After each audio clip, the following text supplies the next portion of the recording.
Hello, Luiz, tudo bem? Boa Tudo noite, bem? Boa seja noite. bem-vindo à nossa live de hoje, que vai ser sobre a crise dos microchips. Tudo bem, Luiz? Tudo bem, tudo jóia. Ok. Bom, os microchips são muito pequenos e muito poderosos, né? Cada vez mais sofisticados e cada vez mais demandados, né? Eles estão dentro de quase todos os produtos digitais que nós consumimos e é sobre eles que nós vamos falar hoje, então, né? Essa imagem mostra ali algumas plaquinhas que são produzidas em série, né? Então, essa é a produção de plaquinhas que vão dentro dos nossos aparelhos aí em geral, né? Eles são importantes porque sem eles, né, os processos de fabricação desses produtos simplesmente para, né? Semana passada nós falamos sobre os eletrodomésticos inteligentes, falamos especificamente de geladeiras. Imagina se você tem toda essa tecnologia embarcada num refrigerador, numa geladeira, e aí na hora de produzir falta esse microchip. O que vai acontecer? A sua geladeira não pode ser produzida na totalidade. Ela vai ficar pendente, né? Vai ser produzida 90% dela, os outros 10% não pode ir para o mercado. E isso vai gerando um atraso em sequência, né? Porque as coisas não vão ser produzidas, então o que acontece é que a indústria para de demandar as matérias-primas, porque sabe que não vai poder produzir.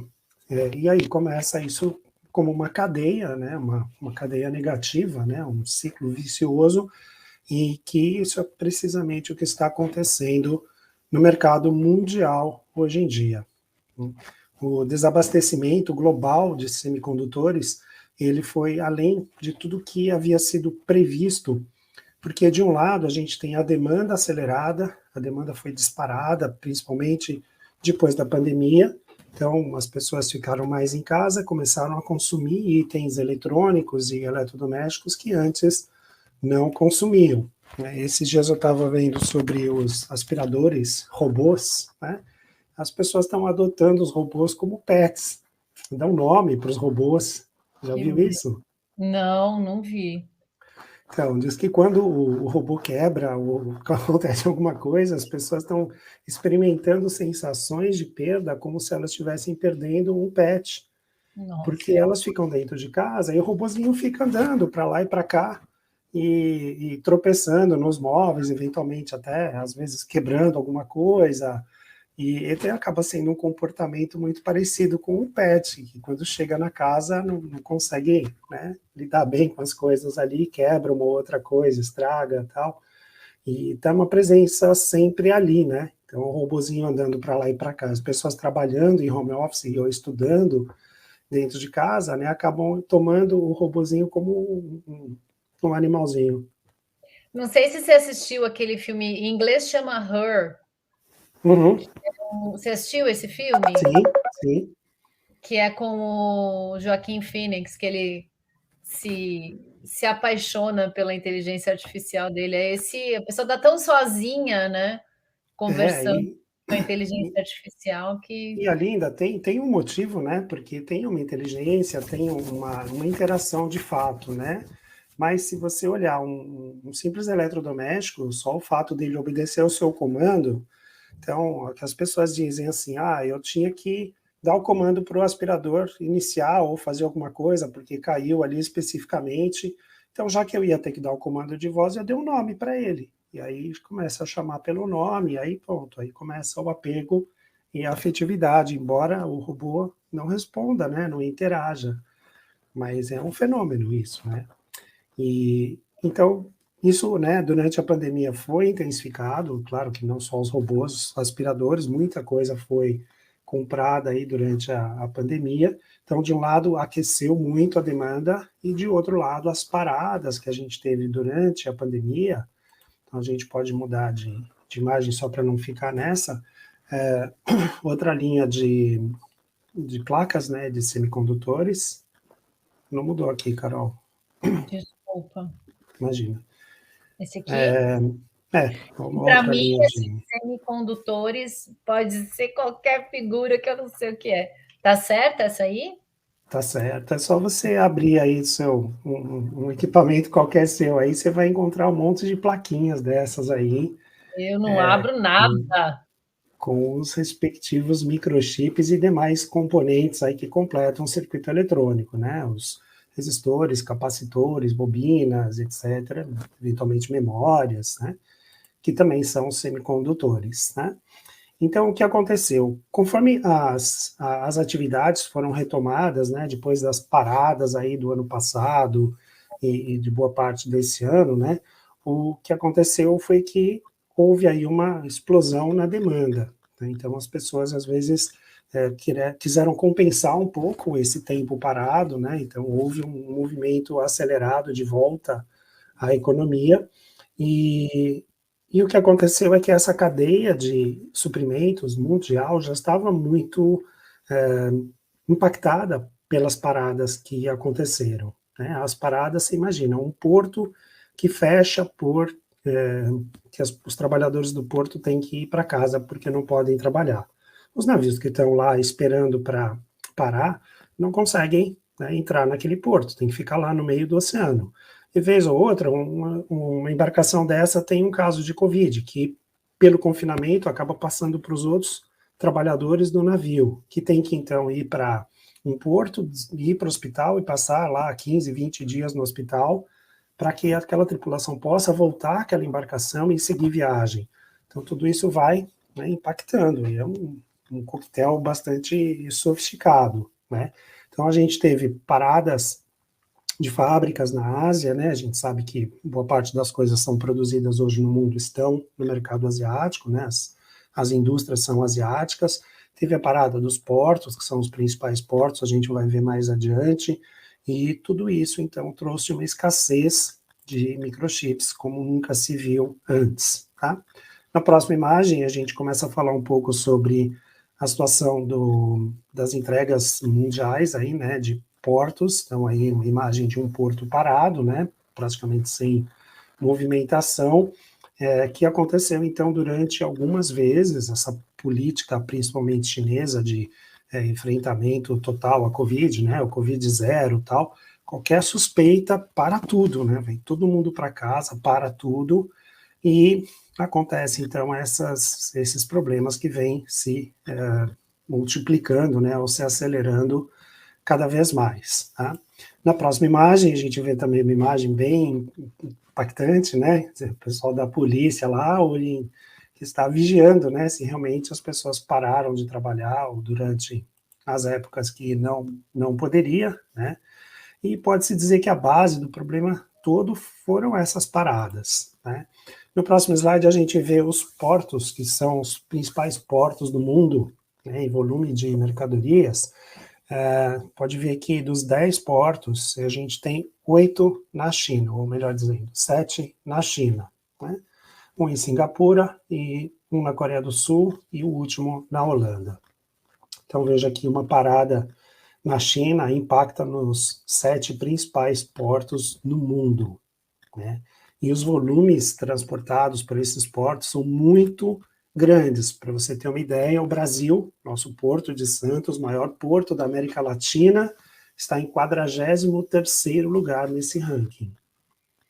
Então, você veja o quanto a gente está para trás, né? Quanto é pequeno o nosso Porto de Santos comparado com esses 10 maiores. É uma distância muito grande.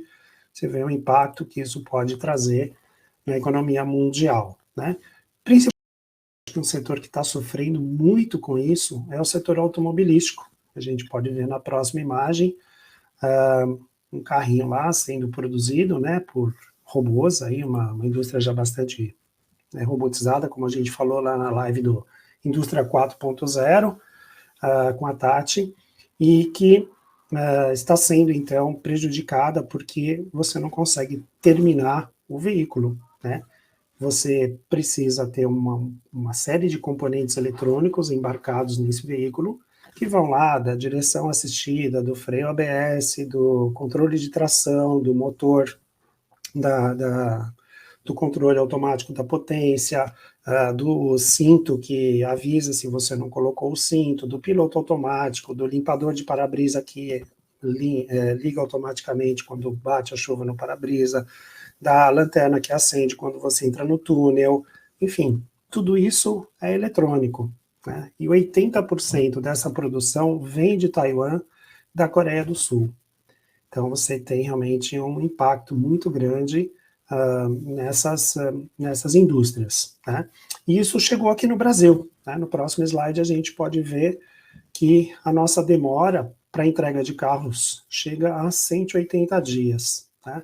Então, eu coloquei aqui alguns exemplos, né? O Chevrolet Luiz, Onix é ficou... incrível que, desculpa te interromper, mas só Imagina. como isso muda tudo, né? Pela primeira vez na vida, por conta dessa demora, a gente vendeu um carro usado aqui e a gente vendeu o usado por um valor mais alto do que a gente pagou quando ele estava novo, por causa Uhum. dessa situação, né? Eu nunca vi na minha vida, eu nunca imaginei vender um carro usado mais caro do que o que a gente pagou 2 anos antes. E tem tudo a ver com isso que você está contando, né? Exatamente, porque as pessoas querem o carro. Não... Imagina esperar 6 meses para o carro, né? Então, o Onix, que foi campeão de vendas no ano passado, né, ficou 5 meses paralisada a produção. Você imagina o que é isso para uma indústria? 5 meses de Nossa, é uma 12. cadeia gigantesca de corte de faturamento, né? Emprego, tudo, né? E tudo, né? Porque se não vai produzir o carro, as matérias-primas que entram no carro, o pneu, o motor, a roda, o volante, o banco, o tecido, tudo para, né? Como você bem disse, né? É o emprego, né, o fornecedor do fornecedor e por aí vai, né? É uma coisa que se arrasta bastante, né? Bem, então esse modelo continua em falta, promessa para fevereiro e só das cores que a GM vai entregar, tá? Não dá para escolher não. Olha que diferença, né? Antes a gente entrava lá na internet, customizava o carro, ia pegar lá um mês depois, agora você espera 180 e só o carro que eles... Voltamos lá quase 100 anos, né, para comprar o Ford T preto, né? Mas é isso que está acontecendo, né? Um outro modelo, no próximo slide, o Fiat Strada, 120 dias de espera. O próximo modelo nosso também aqui, o Fiat Toro, 180 dias de fila. Mais um, Hyundai Creta, 120 dias. E o último exemplo, o Volkswagen Nivus, 90 dias. Esse até que está melhorzinho. Só que olha o que vezes. Olha o que a Volkswagen fez. Tirou a central multimídia da versão inicial do carro para Nossa. poder O Fernando atender. Filho está aqui nos acompanhando pelo Face, Luiz, e ele está perguntando se você acha que a crise energética também interfere nessa situação. Nossa, o Fernando adivinhou o próximo slide. Pode trocar já para o próximo Fernando slide. Hashtag Fernando Paranormal. Pá. Paranormal adivinhou exatamente isso que a gente ia falar, né? A crise energética, ela não está acontecendo só no Brasil, né? No Brasil a gente tem aí um problema de reservatórios, né? De falta de chuva, ok? Que impacta a nossa principal componente de geração de energia, que é a energia elétrica, né? Nossa matriz energética depende muito das hidrelétricas e isso impacta diretamente aí na nossa produção. Mas o mundo todo está enfrentando o problema de energia, porque com essa tentativa de retomada, as pessoas estão consumindo normal, mas as indústrias passaram a consumir mais também, as pessoas têm mais aparelhos ligados, plugados nas tomadas, e você tem aí invernos mais rigorosos, que exigem mais calefação nas casas, verões mais quentes também, que exigem mais ar-condicionado, e simplesmente você tem alguns problemas localizados também em alguns pontos, por exemplo, aqui na Espanha, tem um problema de gás, que um gasoduto que passava pelo Marrocos foi suspensa a passagem, porque o governo, esse gasoduto vinha de outro lugar, passava por Marrocos, e do Marrocos vinha para cá. E o governo do Marrocos brigou com o outro governo e simplesmente eles cancelaram. Agora tem que dar uma volta enorme para esse gás chegar aqui. Nós estamos chegando no inverno europeu, né, e esse gás não abastecia só a Espanha, abastecia a Europa toda, e assim vai. né? Tem um outro problema lá na fronteira da Bielorrússia com a Polônia, também envolvendo energia. Tem vários problemas aí relativos à energia. Tem muita indústria que está tendo que fazer rodízio de produção porque não tem energia suficiente para conseguir atender a sua demanda. Então, o Fernando tem toda a razão, existe sim um problema sério de energia no mundo todo. Tá? Bem, na próxima imagem a gente vê... Menos no Brasil, porque aqui não tem nem desmatamento, né? Então aqui a gente está bem. Isso, porque a floresta não pega Não fogo, porque aguento. ela é úmida, né? E a Terra é plana. Exatamente. No próximo slide, a gente vê ali um navio passando por um canal, né? A gente tem problemas ali de tráfego, né? Em alguns pontos aí no mundo. Aqui fala sobre o transporte marítimo em geral, né? Que impactado por esses problemas todos, estão demorando até 20 semanas para fazer uma entrega de uma partida de microchips, né? No próximo slide a gente vê um carro, né, exposto aí num salão do automóvel, né, que tem aí uma boa dose de eletrônica embarcada e cada vez mais a gente tem isso e já sabe então que esse é um setor bastante impactado por esses problemas todos, né? O Fernando está comentando aqui, Luiz, que no Canadá querem trocar os carros a combustão por carros elétricos, mas as baterias não funcionam muito bem no frio e, enfim, leva mais tempo para abastecer. Nós estamos rumando para, infelizmente, uma crise complicada, né? É complicado, realmente. A gente tem na Europa, né, bastante incentivo para os carros elétricos, tem muito carro elétrico rodando, mas vem um outro problema à frente aí, que é o que fazer com as baterias quando elas terminam sua vida útil. Esses problemas já estão acontecendo com as pás dos geradores eólicos, com as células fotovoltaicas das usinas que funcionam aí em várias partes da Europa, um pouco também com as usinas nucleares, né, porque tem que dar um tratamento todo especial para o urânio que é utilizado na usina, e a gente vai enfrentar um grande problema agora, daqui a alguns anos, né, com as baterias que vão ser descartadas desses carros. Tá? Então, Você sabe que eu recebi um relatório de futurologia hoje que falava de armazenamento no espaço, né? Ou de envio para o espaço para ficar na órbita da Terra e tal. Pensei, gente, nossa senhora, que medo. vou te mandar esse relatório, porque vou te mandar já. Lembrei das nossas lives, falei, nossa, isso aqui dá tema para todas as lives do Luiz do ano que vem. E tem uns produtos assim que a gente fala, cara, a gente falou na semana passada, né? São os Jetsons, mas só que de verdade, né? Eu peguei um dado aqui do grupo PSA, aqui na Espanha, eles estimam que estão 25% abaixo da sua produção, né, por conta desses fatores todos, falta de peças, falta de energia, 25% abaixo do que seria um ano normal, tá? Não comparado ao ano passado, obviamente, que é um ano de pandemia, mas 25% abaixo de um ano normal.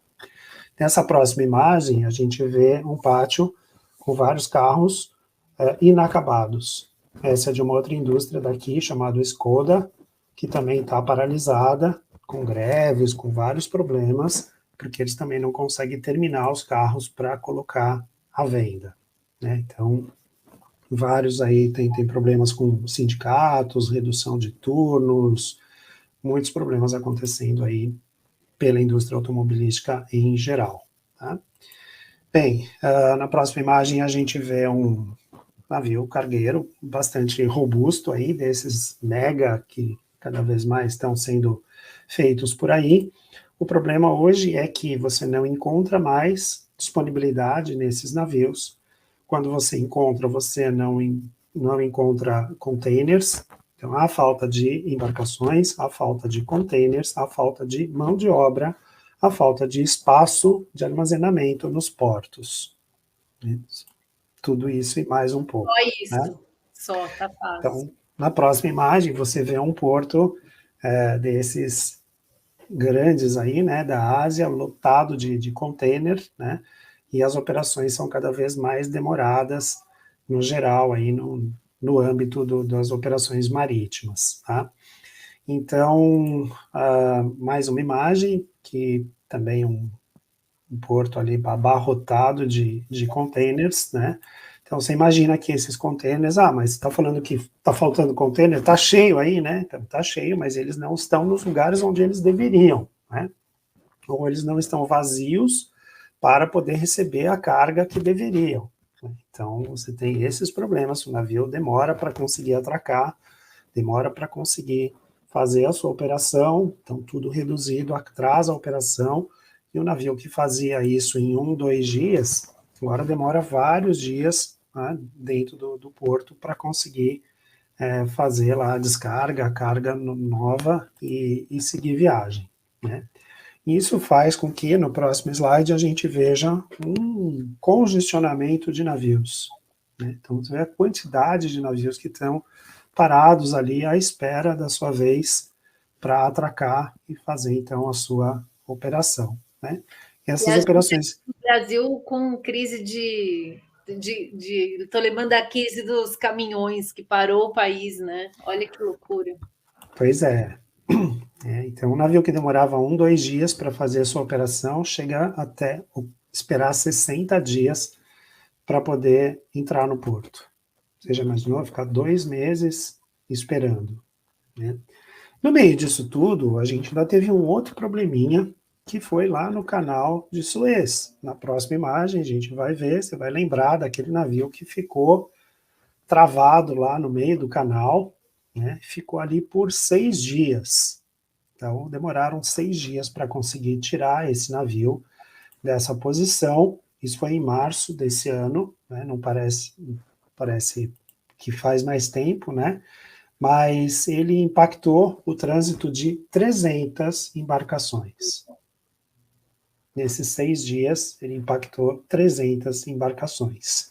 E no próximo slide a gente pode ver um sistema que faz aí o controle, né, o monitoramento dessas embarcações, justamente ali no canal do Suez. Você vê a quantidade de embarcações chegando, saindo, paradas no meio do caminho, que tem ali numa movimentação normal desse porto, tá? Desse porto não, desculpa, desse canal, tá? Enfim, algumas embarcações tomaram outros rumos, né? Deram voltas para conseguir fazer a sua operação, outras simplesmente pularam algumas escalas, né? Porque ia demorar tanto ou ia dar tanta volta que eles simplesmente disseram: não vou parar aqui, né? Você já imaginou isso? Você tem lá uma parte da sua carga para descarregar em algum lugar, você decidir não descarregar e ir embora. Deixou alguém na mão, né? Muitos alguém na mão. E isso tem feito aí, todo esse cenário, né, tem feito com que os fretes tenham subido até 8 vezes mais do que antes da pandemia. Então, os fretes estão caríssimos, caríssimos no mercado. O que você transportava antes por, sei lá, $2.000, agora está custando $20.000 para conseguir trazer um container para cá. Então, assim, está muito grande a demanda, está começando a haver um tipo de leilão, né? As pessoas que pagam mais, as empresas que pagam mais estão conseguindo embarcar suas mercadorias, e quem não entra no leilão está ficando para trás, né? E isso pode impactar, e vai impactar com certeza, né, o que a gente tem agora no fim do ano, os grandes eventos de vendas das empresas no final do ano. Então, no próximo slide, a gente vê aí uma cena, né, de uma indústria eletrônica que depende muito dessas coisas, em geral, né, e, por sorte, essa aqui que está aparecendo aqui, ela tem fábricas lá na Ásia e consegue ter ali o seu abastecimento de matérias-primas sem depender do transporte. Mas, claro que depois ela precisa fazer esse equipamento produzido chegar nos centros consumidores, né? Precisa chegar na Europa, na América, e aí ela enfrenta problemas relativos a isso, tá? E aí, então, as operações que estão em risco são Black Friday, né, daqui a pouquinho, e o Natal, né? principalmente, então, quando a gente fala de produtos eletrônicos e brinquedos, né? E se você pensar hoje em dia, né, você tem uma característica nos brinquedos que são extremamente eletrônicos, né? No próximo slide a gente vê aí uma bicicleta ou algo Fernando, parecido com isso. desculpa, Luiz. Fernando, já vou fazer tua pergunta, tá? Tô só esperando o Luiz acabar aqui. Eu vou fazer. O Fernando pôs uma pergunta para você aqui. Quando você terminar o tema de hoje, eu já te faço. Desculpa, Tá pode bom. falar. Uma bicicleta ali que a bicicleta não é só uma bicicleta, né? Uma Não é a bicicleta Calói, né? Na minha época era para botar bilhetinho para o pai não esquecer a Calói. Essa daí exatamente, né? Não é uma esqueça, Calói envenenada, né? uma calói envenenada, né? Então você vê que eu dividi ali a imagem em duas, né? Na outra a pessoa está pegando as plaquinhas ali para montar a plaquinha eletrônica dentro do brinquedo, né? E isso está acontecendo cada vez mais, né? Porque os brinquedos não são só coisas simples, né? Você tem, então, dentro de uma bicicleta elétrica, né? Aproveitamento de energia na frenagem, para recarregar as baterias, uma buzina eletrônica, sirene, Bluetooth, MP3, GPS, mas começa a ter um monte de coisa, né? Inclusive aí na última imagem que a gente vai ver hoje aqui, é esse brinquedo, né, um modelo Hot Wheels, tá? Que Hot Wheels sabe, né? Aquelas Gente, miniaturas. comprei muito pro meu filho, mas o dele era miniatura mesmo. Essa Exatamente. não, não. Então, aí a Hot Wheels está lançando aí esse modelo agora para o Natal, né? E ele tem até um aplicativo de telemetria. Então O que você que é telemetria? consegue. Telemetria é quando você recebe dados à distância do comportamento de algum componente e você pode interferir também. Então, acho que a primeira vez que o termo telemetria surgiu foi em competições do tipo Fórmula 1, né, e outras competições de alta performance, em que você tem lá uma série de monitoramentos que são feitos para o carro enquanto o carro está na pista, né? Você pode ver lá numa corrida dessas aí a quantidade de pessoas que ficam nos boxes com vários e vários monitores, e aqueles monitores estão acompanhando por meio de sensores tudo que está acontecendo no carro. Então, sabe, temperatura de vários pontos de motor, pneu, óleo, tudo que precisa, a pressão, como é que está a aerodinâmica, a asa, o desempenho do motor, o combustível, quanto está gastando, quantas voltas vai dar, como é que está o tempo, o radar, se vai chover, se não vai, enfim, está monitorando absolutamente tudo. Isso é telemetria, né? Então, esse brinquedinho, né, E da Hot Hot Wheels Wheels, básico. básico, né, ele tem até telemetria. Então, você pode comprar uma dessa aí para o seu filho, por exemplo, e você pode falar, não, ele está andando muito rápido, né, ele vai se machucar, vou dar uma diminuída aqui na potência, você entra lá no seu celular e diminui a potência, né, a distância, tá, do equipamento. Eu quero ver onde ele foi, porque eu falei para ele não ir longe. Aí você bota lá, ele vai ter lá o histórico do GPS, aonde ele esteve com a bicicleta, e você pode saber se ele estava dentro da zona que você permitiu ou não, né? Ou E se ele por aí já foi vai. sequestrado. Então você tem aí várias coisas que você pode colocar à sua disposição aí nesse brinquedo, né? Esse brinquedo só vai estar disponível nos Estados Unidos, mas claro que com o seu relacionamento aí com a Full Sail é fácil de você obter aí, Super. né? Adquirir isso e trazer para cá, né? Então saiba que lá ele custa aí o equivalente a R$ 26.000, tá? Um carro, né? Então, estou falando lá porque se trouxer, tem os impostos, essas coisas todas, né? Então, é lá, né? Você converte aí o dólar e aí você vai ter R$ 26.000 desse brinquedo, né? E, na Gente. verdade, esse fechamento, né, em relação a isso, é que a gente tem, na verdade, essa grande dependência dos eletrônicos, né? E eu falei que esse era o último slide, mas eu menti. Na verdade, tem um último slide, que é o nosso fechamento aí, né? Que ele mostra um gráfico bem interessante. Ele mostra ao longo do último século aí como variou né, o poder econômico no mundo. Né? Então, ele tinha lá nos anos 1000, o poder estava focado lá na Ásia, né? Tinha ali os grandes impérios asiáticos ali.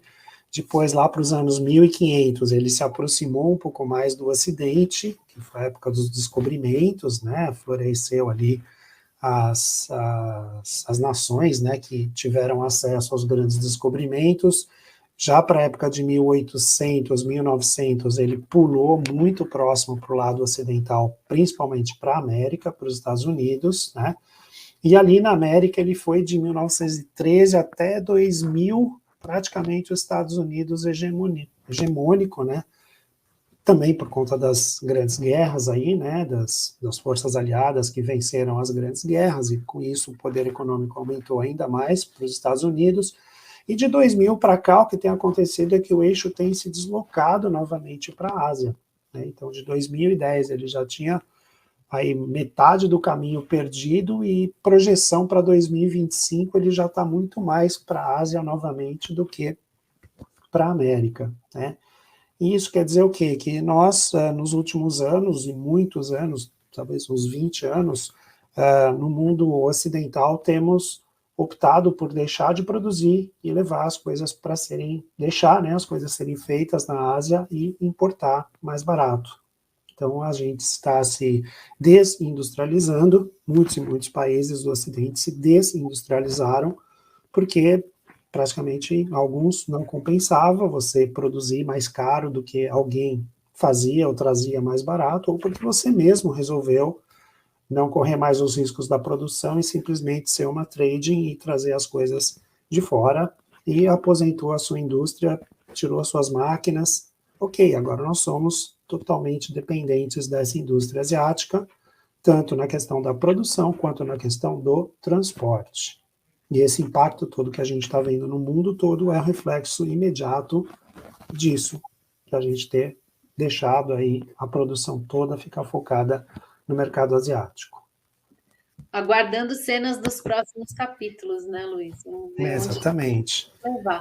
A pergunta do Fernando para você é que os Estados Unidos pretendem investir 23 trilhões de dólares na transição energética global. Como que você acha que vão ser essas novas linhas de transmissão deles? Olha, os Estados Unidos ele tem uma matriz energética mais plural, né, mais diversa. Eles têm bastante energia nuclear funcionando lá, tem muita energia usinas termoelétricas, né, porque há muito acesso também a combustíveis fósseis, né, existe lá o xisto, né, que é aquele derivado aí de petróleo e de operações de mineração, que são muito frequentes nos Estados Unidos, né, é um tipo de combustível que eles utilizam muito, porém, eles estão sendo muito apontados ali como grandes poluidores, né, e a gente viu agora na COP26 toda a pressão mundial para a gente tentar fazer com que a temperatura mundial não suba além dos 1,5 graus, que já é muita coisa, né? Outro dia estava falando sobre isso, né? Existem espécies que a subida de 2 graus na temperatura média faz com que só nasçam indivíduos de um sexo. Então, do outro sexo não vai nascer mais. Então, aí tem duas opções: ou a espécie passa a ser hermafrodita, né? Ou ela vai ser extinta.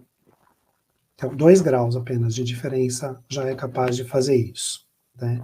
Então, você tem um desequilíbrio ecológico muito grande com isso, e assim, os resultados da COP foram pífios, né?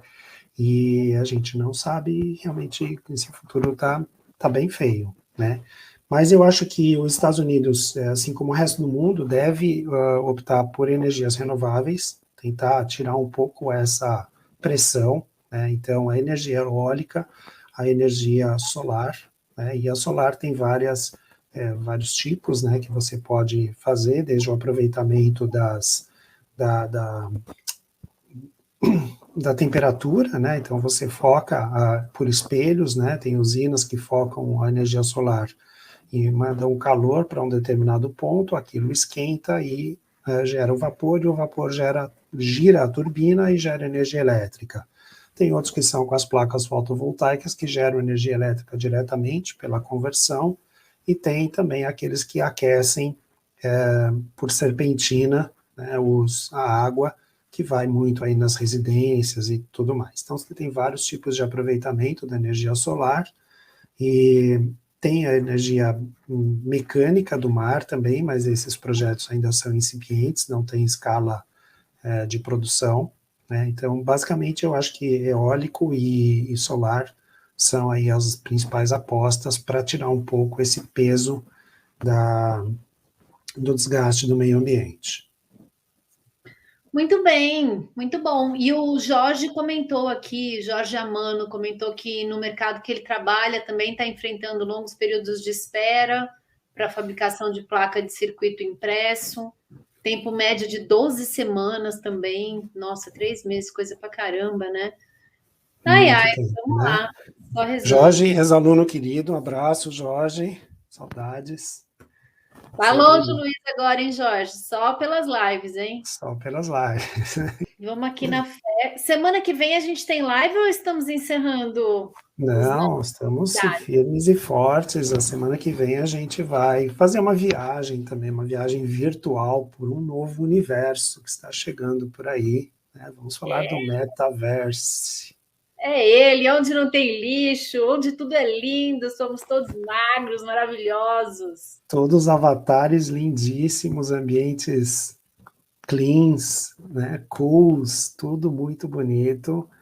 E é desse ambiente que a gente vai falar aí, as novas tendências, né, dos ambientes virtuais. E vamos usar, então, o foco aí no metaverso, mas falar de uma forma geral sobre a tecnologia envolvida e as tendências que vêm por aí. Muito bem, animada para a semana que vem também. Obrigada, Luiz. Carol, obrigado, beijo, até. Beijo, tchau, tchau, tchau, gente. Tchau. Tchau, Fernando, Jorge, até a próxima.